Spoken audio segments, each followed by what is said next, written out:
का होस्ट रिजवान शाहिद। ये कहानी एक ऐसे मिस्री की लिखी हुई है जो कि इसमें औरत की बेवफाई, औरत की एक अच्छे खामद के साथ रिलेशनशिप को तोड़ना और उसके साथ बेवफाई करना, डिसलॉयल्टी जो कि दिखाना और आशिकी के अंदर उसको सज़ा मिलना। ये जो इश्क था उसमें उसको कितनी बड़ी सज़ा मिली, ये उस वाक़या पे लिखी हुई है। तो कहानी कुछ इस तरह है कि 4 भाइयों का एक ग्रुप है और उनके जो वालिद थे 4 भाइयों के, वो बहुत बड़ी फैक्ट्री के मालिक थे। बहुत बड़ी फैक्ट्री जो कि टैंक बनाया करते हैं, ये जो वाटर टैंक होते हैं इनको बनाने की उनकी अपनी फैक्ट्री थी। तो बेटे भी उन्हीं के साथ ही इस पे काम किया करते थे। तो कुछ अरसा गुजर जाने के बाद अचानक से उनके वालिद को हार्ट अटैक होता है, तो वो दुनिया से रुखसत हो जाता है, वफ़ात हो जाती है।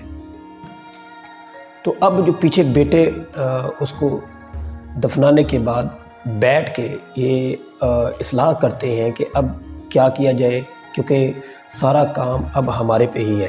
अब हमारे वालिदैन तो रहे नहीं, अब हमें काम बांट लेना चाहिए अपना अपना। वो बहरहाल चारों भाइयों, जो 4 भाई थे वो बहुत ही अच्छे थे, एक दूसरे के साथ लेन देन में भी अच्छे थे। तो काम करने लगे, काम आहिस्ता आहिस्ता ग्रूमिंग करने लगा, उससे भी डबल। इत्तेफाक जो था ना बीच में, कुछ टाइम गुजर जाने के बाद बैठ के भाइयों ने सलाह की कि जो बड़ा भाई है ना उसकी शादी कर देनी चाहिए। अब ऐसे ही हुआ, शादी होगी और इस तरह टाइम गुजरते गुजरते बाकी भाइयों की भी शादियां हो गई। उन्हीं अरसे के दौरान जो बड़ा भाई था ना, इसकी बीवी को कैंसर हो गया। वो भी बहुत शदीद किस्म का कैंसर था जो कि ब्लड कैंसर के अंदर कन्वर्ट था। अब इलाज, उस बीवी का इलाज स्टार्ट हो गया। भाई ने भाइयों से कहा कि अगर कोई मदद की ज़रूरत पड़ी मुझे तो आप करेंगे। तो भाइयों ने फ़ौरन हाँ की कि हम बिल्कुल आपकी मदद के लिए तैयार खड़े हैं, आपको कोई भी किसी भी किस्म की हेल्प की ज़रूरत होती है तो हम करेंगे। अब वो जो कैंसर था वो मज़ीद बिगड़ता गया, वो संभल ना पाया उन डॉक्टरों से। तो आखिरकार उन्होंने इस बीमारी की शिद्दत को देखते हुए उन्होंने कहा कि भाई इतने पैसों की ज़रूरत है, इतनी आपको लागत आएगी, तब ये जाके बच सकती है और इसका इलाज जो है वो अब्रॉड कंट्री में होगा और उन्हीं सारी चीज़ों को डील किया जाएगा जो कि अब्रॉड कंट्री के अंदर है और उनसे इसका इलाज किया जाएगा। अब बड़ा भाई अपने भाइयों से इस्लाह करने के लिए आया और बैठे भाई कहा कि भाई अब तो इतने पैसे नहीं हैं, अब ऐसे है कि इसका इलाज अब ऐसे मुमकिन है कि हम अपनी फैक्ट्री को, जो कि हमारी फैक्ट्री है, ये बेच देते हैं। क्या आप मुत्तफ़िक हैं? इतने पैसे नहीं है कि अब फैक्ट्री को बेचे बगैर काम चल जाए। अब चारों भाइयों ने सोचा कि अगर हमारे पास भी इतनी हेल्प के लिए नहीं है कि फैक्ट्री को ना बेचे, तो उन्होंने कहा ठीक है भाई, अगर आपके फैक्ट्री के बेचने से आपकी वाइफ सेव हो जाती है, आपकी वाइफ की लाइफ सर्वाइव कर जाती है, तो इसमें कोई टेंशन नहीं है, हम बेच देते हैं इस चीज़ को, हम फैक्ट्री को सेल कर देते हैं। उन्होंने फैक्ट्री को सेल कर दिया। फैक्ट्री को सेल करने के बाद उसका इलाज स्टार्ट हो गया। इलाज, सारा का सारा इलाज जो था वो उन्हीं फैक्ट्री के पैसों पे हुआ और अल्लाह की शान देखें कि वो जो जिसको ब्लड कैंसर था, जो बीवी ब्लड कैंसर के अंदर मुब्तला थी, वो बच गई। वो क्यूर जो कि वो रिकवरी होगी बिल्कुल। अब उसके बच जाने के बाद उसी हॉस्पिटल के दौरान उसकी एक डॉक्टर से हेलो हाय होगी। जब ये मुकम्मल रिकवर होगी तो इसे घर लेके जाया गया। भाई बहुत खुश थे कि यार क्योंकि हमारी भाभी जान सही होकर के आ गई हैं घर में वापस। अब जब ये वापस घर में आई ना, तो अब इसका जो बिहेवियर था वो थोड़ा सा डिफरेंट टाइप का था। वो चेंज था अपने हस्बैंड के साथ। उसने अपने सारी जायदाद, अपना सारा पैसा जितना भी था वो सारा इसके पीछे लगा दिया। एक दिन इस बीवी ने, अल्लाह की बंदी ने अपने खामद से कहा कि मैं आपके साथ रहना नहीं चाहती, मुझे तो इस तरह फलां शख्स के साथ प्यार हो गया है, गोया कि मैं अपना बाकी का जो वक़्त है मैं उसके साथ बिताना चाहती हूँ। खामद का ये सुनना थी, पाँव से ज़मीन निकल गई। हैरान परेशान, आफत का पहाड़ टूट पड़ा कि ये कैसी बात को रिपीट कर रही है, कैसी बात कर रही है। इसके लिए मैंने सारी अपनी जो इनकम थी, जो हमारी एक फैक्ट्री थी, जो हमारा कारोबार चलने का जो सर्कस था, वो सारे का सारा तो इसके पीछे लगा दिया। अब ये तलाक मांग रही है, अब ये मुझसे जाने का कह रही है, मुझसे जान छुड़वाने का कह रही है। बहरहाल उसने अपने भाइयों को बुलाया दोबारा कि भाई कि ये मुसीबत आन पहुंची है। भाई भी बहुत अच्छे थे, वो हर बात को डील करते थे भाई के साथ कि ये मुसीबत आन पहुंची है और ये कह रही है, क्या किया जाए। आखिरकार भाइयों ने फैसला किया कि भाई अगर वो नहीं चाहती आपके साथ रहना तो ठीक है, जाने दो उसको। वो आपके साथ रहना ही नहीं चाहती है तो उसको क्यों रोक रहे हैं आप। ज़बरदस्ती का रिश्ता बांधेंगे तो मसला बनेगा, वो फिर भी चली जाएगी किसी न किसी से। तो बहरहाल उसको जाने दें आप। जब वो बीवी छोड़ करके इसे इजाज़त मिल गई और जब इजाज़त दे दी तो वो चली गई यहाँ से अपने उस पुराने, जो कि हॉस्पिटल का वो आशिक टाइप बंदा था, जो वहाँ पे उसकी मुलाकात जैसे हॉस्पिटल में हुई थी डॉक्टर के साथ, उसके साथ वो चली गई। अब ये इतने बड़े दर्द को लेकर के अपने काम को फोकस करता है कि काम मिल जाए। ये बेरोजगार हो चुके हैं सारे, अब ये काम ढूंढ के छोटे मोटे काम कर रहे हैं अब, लेकिन इसका गुजारा यहाँ नहीं होता। तो ये किसी जगह पे काम करना स्टार्ट हो जाता है, किसी ऐसी अच्छी जगह पे जहाँ पे इसको अच्छी इनकम मिल सके। लेकिन इनकम थोड़ी थी, काम ये ईमानदारी से करता था। वो शख्स जो उसका मालिक था इसको देखा, उसने बुलाया, इसको कहा कि भाई मैं अगर आप चाहते तो मैं आपको बाहर ना भेज दूँ, तो वहाँ पे आपकी इनकम भी अच्छी हो जाएगी। तो ये उससे अपने मालिक से कहने लगा कि मेरे पास उतनी रकम नहीं है, मैं तो पहले मुसीबतों से गुजर के आ रहा हूँ, तो आप मुझे उधर भेज देंगे तो मेरे पास मैं कैसे रहूँगा। कहा नहीं, मैं आपके जाने का इंतज़ाम कर देता हूँ। बहरहाल बाकी कि वो उसके जाने का इंतज़ाम कर देता है, वो यहाँ से चला जाता है। जब वहाँ पे जाता है कुवैत के अंदर, तो अब वहाँ पे जाके ये कुछ लोगों के साथ रहने लग पड़ता है और उनसे ये बात करता है कि भाईजान जब मुझे जॉब मिलेगी मैं यहाँ से चला जाऊँगा, तब तक के लिए मुझे आप यहाँ रहने की इजाज़त दें। तो बहरहाल उन्होंने इसको रखा और रोज़े भी चल रहे थे। रोज़े के गुजर जाने के उन्होंने कहा कि अगर रोज़े गुजर जाने के बाद भी अगर आपको जगह ना मिली तो आप यहाँ नहीं रहेंगे। तो इसने कहा ठीक है, मैं चला जाऊँगा यहाँ खुद ही। अब रोज़े गुजर जाने के बाद उसको जगह ना मिली अच्छे से। अब वो कहीं इतनी इनकम के अंदर अपनी जो कि वो लाइफ को वहाँ सेटल कर पाता, अपने आप को एडजस्ट कर पाता, लेकिन नहीं, वो उसके साथ इस तरह का हुआ ना।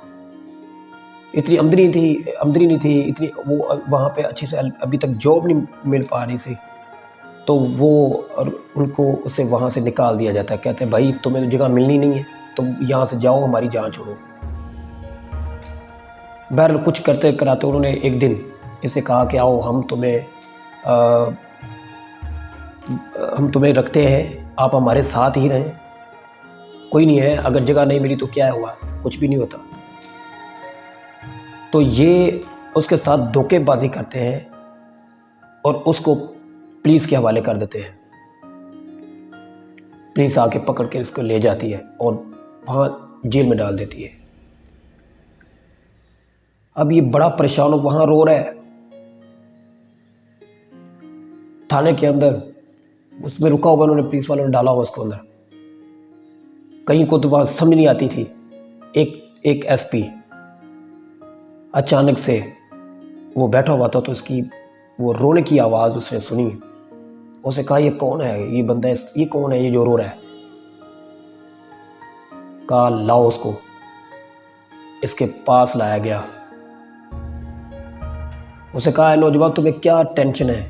कहा एक टेंशन नहीं है, मुझे बेगुनाह फंसाया गया है, मैं बिल्कुल मासूम हूँ, मेरा कोई कसूर नहीं है, इन्होंने मुझे बेगुनाह आपके सामने पेश किया हुआ है, मुझे यहाँ फंसाया हुआ आपके सामने। कहा कि उसने एक एप्लीकेशन लिखी और कहा कि इसको बरी कर दो, इसका कोई कसूर नहीं है। हाँ, उस वक्त उसने एक बात कही उससे, कहा कि तुम आए कहाँ से हो, तुम्हारा काम क्या था, करते क्या हो, किस तरह यहाँ तक आप पहुँचे। उसने अपने आप को बयान किया, उसने अपनी आप बीती को बयान किया, लेकिन वो वाली बात को ना बताया जो कि उसके साथ हुई थी। बहुत बड़ा सदमा। कहा और भी कोई है। कहा हाँ, वो बहुत बड़ा है, उसको मैं नहीं निकाल सकता, मेरे यहाँ मैंने बड़ी मुश्किल से उसको टिका के बैठा हूँ, अगर वो निकालूंगा तो आपकी भी और मेरी भी चीखें निकल जाएंगी। मैं नहीं चाहता कि उसको मैं बयान करूँ आपके सामने, मैं बहुत ज़्यादा गिरा हुआ हूँ, वो मुझे तोड़ के चला गया, तोड़कर वो घर बर्बाद करके चला गया है। मैं नहीं चाहता उसको मैं एक्सप्लेन करूँ आपके सामने। आप मुझे कोई भी काम दे दें, मैं परदेसी हूँ, मुझे आप कोई भी काम दे दें, मैं कर लूँगा। अब उसने उसको काम पे रखा, काम करने लगा बड़ी ईमानदारी के साथ। तो अब उसने उसकी भी छोटी सी फैक्ट्री थी, वो एसपी की थी, वो वो भी वाटर टैंक की थी। अल्लाह का देखे करना कैसा हुआ कि वो भी वाटर टैंक की थी उसकी फैक्ट्री, जहाँ पे उसने लगाया उसको एज एक माइनर जो कि वो एम्प्लॉय के तौर पे उसे रखा वहाँ पे। जब उसकी ईमानदारी को देखते हुए एक दिन वो जब विज़िट करने आया ना फैक्ट्री का, तो उससे बैठा, उसके पास आके बातचीत करने लगा। कहा कि यार मैं इस तरह ना करूँ कि तुम्हें एक कंपनी में शेयर दे दूँ, तुम्हें कंपनी का पार्टनर बना दूँ, तो वैसे तुम पहले काम यही करते थे, तुम्हारा पहले बेसिकली काम क्या था। उसने कहा कि जो मैं अब कर रहा हूँ यही हमारा पहले काम था, हम काफ़ी उस वक़्त अच्छे थे, हमारी जो कि इनकम भी अच्छी थी, हमारा जो लाइफ स्पेंडिंग था वो भी काफ़ी बेटर था, हम काफ़ी जो कि इम्प्रूवमेंट थे। तो कहा ठीक है। कहा मैं कैसे आपको पैसे दूंगा, मेरे पास तो इतने पैसे भी नहीं है कि मैं आपको अदा कर सकूं। कहा कुछ नहीं, थोड़ी थोड़ी करके जिस तरह तुमसे हो सके दे देना। अब वो काम करने लगा, आहिस्ता आहिस्ता इम्प्रूवमेंट होने लगी, आहिस्ता आहिस्ता करके। और एक दिन वो बंदा जो वहाँ से आया और यहाँ भी तंग था, इतना वो तंग हुआ कि उसने पहली तो बात उसकी बीवी ने उसको तोड़ डाला, फिर उसको उन सारी जलालतों ने, रसवाइयों ने, जो कि उसको जॉबलेस था, यानी वो डिफरेंट डिफ़िकल्टीज आई उसकी ज़िंदगी के अंदर, उन्होंने तोड़ डाला। अब ये अल्लाह की ज़ात का करना देखें कि ये फैक्ट्री का मालिक बन बैठा यहाँ पे आके, फैक्ट्री का। जब फैक्ट्री का मालिक बन बैठा ना, तो अब इसने कहा कि लाइफ सेटल हो जाएगी। अब ये पीछे गया, अपने भाइयों से मिला, भाइयों से बात की, बहुत अच्छे तरीके से मिले। उनसे कहा कि मैं अब एक फिर फैक्ट्री का मालिक बन चुका हूँ। भाइयों को यकीन नहीं आ रहा था इस बात का कि फैक्ट्री का मालिक। कहा नहीं, मैं पक्की बात कह रहा हूँ, आज से अपना सामान बांध लो, हम यहाँ से जा रहे हैं। उसने अपने सारे भाइयों को वहाँ वापस लाया जहाँ से वो यहाँ से उनका टर्मिनेट हुआ था, जहाँ से उनको जवाल का शिकार हुए थे। अब फिर उसी को जानब रवा दवा है। अब जवाल नहीं रहा, जवाल के दिन ख़त्म हो गए। अब वो दिन आगे जब लाइफ की इम्प्रूवमेंट चल रही थी, उनके ज़िंदगी अंदर आने वाली आ भी रही थी और आ भी चुकी थी। तो जब ये दोबारा से रिहैबिलिटेशन हो जाता है तो अब इस की तरफ आ जाते हैं। ये जो बीवी थी जो कि उस आशिक के साथ रह रही थी, जो कि उसका महबूब था, जिसके साथ उसने इश्क का खेल खेला, जो उसके जाल में फंस गई, तो कुछ अरसा गुजर जाने के बाद उसके यहाँ 2 बच्चे पैदा हो गए उस बीवी से। अब उसको दोबारा से वो बीमारी लाहक होगी जो पहले थी। अब जब खामद ने देखा कि इसका तो ये बीमारी तो मज़ीद बिगड़ जाएगी, ये तो संभली नहीं जाएगी, ये तो बिगड़ी जा रही है, तो ये मुझसे नहीं संभाली जाएगी, तो खामद ने क्या किया, अपने दोनों बच्चों को लेकर के वहाँ से चला गया। वहाँ से चला जाता है और इसको छोड़ जाता है। ये वहाँ पे जलालत की ज़िंदगी, यानी सांस को गिन गिन करके ये मरती है, गिन गिन कर। इतनी बुरी इसको मौत आती है कि इसको पानी पिलाने वाला बंदा भी नहीं होता, ये मर जाती है। इस कहानी से सबक ये मिलता है कि मेरी उन माँओं और बहनों से गुजारिश है कि जिनकी शादी हो चुकी है, जो मैरिज के बंधन के अंदर बंध चुकी हैं, वो कभी भी खुदा के लिए इस तरह का कभी कदम ना उठाइएगा। उस अपने खामद को पहचानिएगा जो आपके लिए दिन रात मेहनत करता है, आपके लिए दिन रात अपने आप को नहीं देखता, आपके लिए दिन रात अपनी हेल्थ को नहीं देखता, आपके लिए दिन रात एक दूसरे से लड़ जाता है, आपके लिए दिन रात उस जगहों पे काम करता है जहाँ तक उसने कभी ज़िंदगी में नहीं हो पहुँचा होता। और आप अपने खामद को रियल के अंदर पहचानिएगा, उसकी डिसरिस्पेक्ट ना कीजिएगा, उससे सेपरेशन करने का कभी ना सोचिएगा, उससे डिवोर्स लेने का कभी ना सोचिएगा, उससे डिसलॉयल्टी का कभी भी अपनी ज़िंदगी के अंदर ख्याल ना कीजिएगा, उससे चीटिंग करने का, उससे स्कैमर करने का कभी भी अपने माइंड के अंदर ख्याल ना कीजिएगा। आप उस खामद को खूब बैठेंगी कि वो जो एक हीरे के टाइप का होगा, और उस चीज़ को पिक करेंगी जो सिर्फ आपके लिए एक पत्थरों की तरह होगा, पत्थरों की तरह, और पत्थरों के सिवा कुछ नहीं होगा। याद रखिएगा, इन बहनों के लिए कह रहा हूँ कि कभी भी आशिकी के खेल में कभी भी मुलव्वस ना होइएगा। इश्क बहुत बुरी चीज़ है, अगर करना ही है तो अल्लाह की ज़ात से करिए, अल्लाह की ज़ात से करिए, जिससे कुछ मिल जाए। दुनिया से करोगे तो कुछ नहीं मिलेगा सवाए ज़लालत और सवाई के।